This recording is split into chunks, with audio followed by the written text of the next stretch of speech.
see like some of the district or maybe the constituency is often like maybe the equivalent size or maybe sometimes larger the size of the some of the countries. So how we can see like aspirations of the people mark up to the like equivalent legislature, like how we get those aspirations into legislatures when we have such larger constituency. Who would like to take that question? I can take that. So I would say that if I look at my constituency, which is left to right or east to west, 100 kilometers, and north to south, 75, with a total population of about, give or take, 27 lakhs, 2.7 million, with a voter base of about 20, then that is right now the size of a small country. And let's reflect back, जब हम लोग की स्वतंत्रता मिली थी, तो हम लोग 30 करोड़ लोग थे लगभग, सांसद उतने ही थे, आज 140 करोड़ लोग हैं, सांसद उतने ही हैं. तो मेरा ये कहना है कि उनकी एस्पिरेशन को मैप करने के लिए हमें गणतांत्रिक ऊर्जा को ही इस्तेमाल करना पड़ेगा. अगर ये मैं समझता हूँ कि मैं एक सांसद 18.7 लाख वोटर या 19 लाख वोटर को सेटिस्फाई कर पाऊँ तो असंभव है. इसीलिए हम लोग की रणनीति यूरोप से अलग होनी पड़ेगी. अगर यूरोप को देखें, जहाँ वेस्टमिंस्टर पार्लियामेंट्री कॉन्स्टिट्यूंसी मतलब अभी भी है, तो उसमें 600 लगभग एमपी हैं.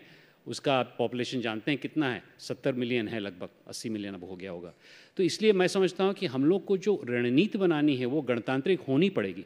और चाइना ने जो किया 30 साल तक, जो कि टॉप डाउन अप्रोच था, चाइना से ही लेके चाइना बहुत टॉप डाउन रहता है. तो इसलिए हम लोग को ऊर्जा नीचे से उठानी पड़ेगी. अपने में जो छुपा हनुमान, जिसके बारे में बात करता रहता हूँ, और उसके लिए हमें इनेबलिंग सरकार करनी पड़ेगी. तो मैं समझता हूँ कि हर व्यक्ति में एक छुपा हुआ एस्पिरेशन है, उसको जगाना बहुत महत्वपूर्ण है. मैंने एक बहुत बड़ी शोध करी है ह्यूमन पोटेंशियल की. अगर हमारे में ह्यूमन पोटेंशियल, और वो भी अलग अलग है, जाति की जो बात हुई, रिजर्वेशन की बात हुई, अगर आज मेरे ही गांव में चले जाइए, मैं बरपार गांव में आता हूं, तो मेरे पास भी एक दलित टोली है, एक ओबीसी टोली है, एक सवर्ण टोली है, एक टोली. उसमें भी आप आइडेंटिटी देखेंगे तो आइडेंटिटी अलग है.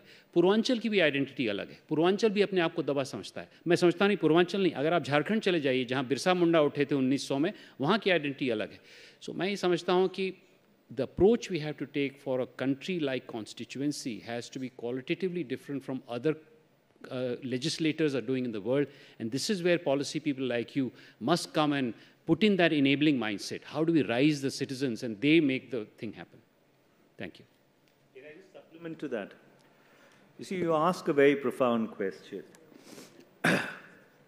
The first thing that you need to do is you need to scrap the anti-defection law. Because the anti-defection law, as well intended it might have been, has taken constituency, common sense, and conscience out of the parliamentary institutions. You see, it's a strange dichotomy.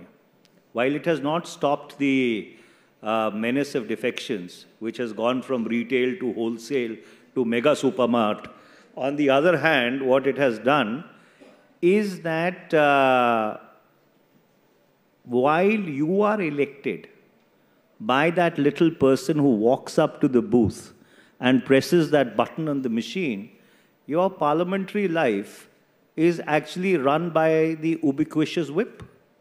So you are really a slave of whip-driven tyranny, and that's why at 2 o'clock in the afternoon, when Parliament meets for actual business that it is supposed to meet for, there is no quorum.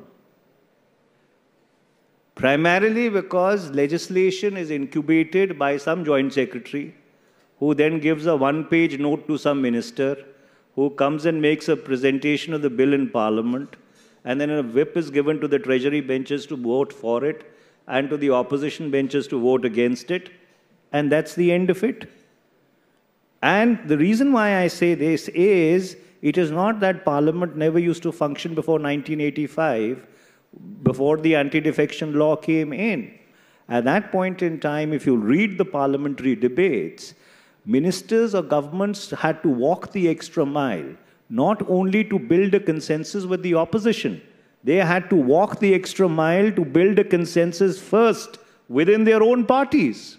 And that's why you've had some of the most celebrated dissents actually coming from the treasury benches rather than the opposition benches. So, and that's why one of the first private members' bills that I moved when I came to Parliament, more than a decade and a half back, was actually to open up the legislative space by moderating the rigors of the anti-defection law. It has completely killed democracy in the parliamentary and the legislative institutions. And also, there's as Manish has just mentioned, there is another one called Private Members Bill as well, which we work for. Like a constituent like you will come to us like with saying this is the issue. There's industry that comes to us. This is the issue. Maybe we try to NGO comes with the issue, and we try to work on it, create this Private Members Bill. You know, it's only pushed to some Friday evening, which might happen or might not happen.